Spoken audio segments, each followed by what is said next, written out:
It's that time again. We're going to take a look at another bad solar install.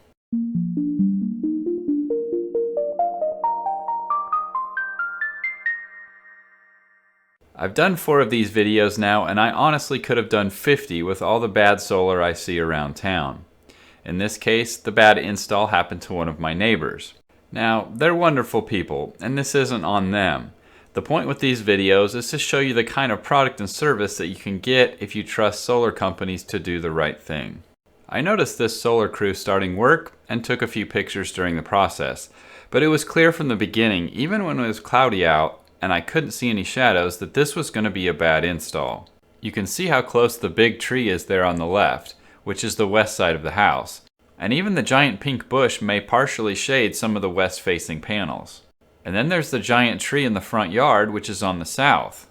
That one will surely shade the south-facing panels, which are the most important panels. And I'm not even sure why they decided to install just 2 panels on that little smaller roof portion over the garage. And they installed the west-facing panels down low near the tree instead of up higher on this face.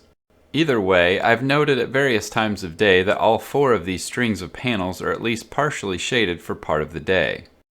Now, partial shading isn't as big of an issue as it was 15 or 20 years ago, but it could have been avoided with better panel placement and recommending to the homeowner that they trim the trees or downsize the solar install.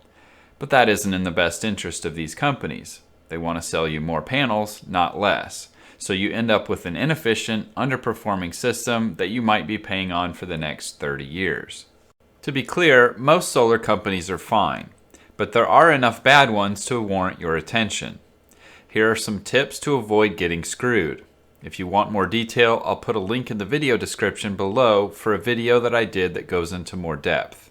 First, take pictures of your roof during the day, especially morning and evening. Note where there are shadows. In this case, if my neighbor had done this, they could have insisted the solar installer avoid those areas. Second, use a compass and figure out which roof faces point where. South-facing panels produce the most overall energy, but east and west panels are helpful in the morning and afternoon, respectively. That information will be important when it comes time to discuss the performance of your system. 3. Get more data on how you use your energy. Now, a paper bill is not enough. It only tells you how much you use per month or per day. You actually need an hourly breakdown to do this right.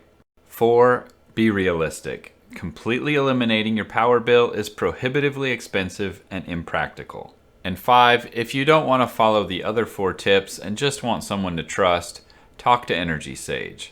They're the Angie's List of solar. They connect homeowners to solar installers and make sure that both sides have a good experience. I'll put a link in the video description below if you're interested in more info. Hopefully this helps a few people avoid bad solar. Thanks for watching, and be sure to leave a thumbs up and a comment below.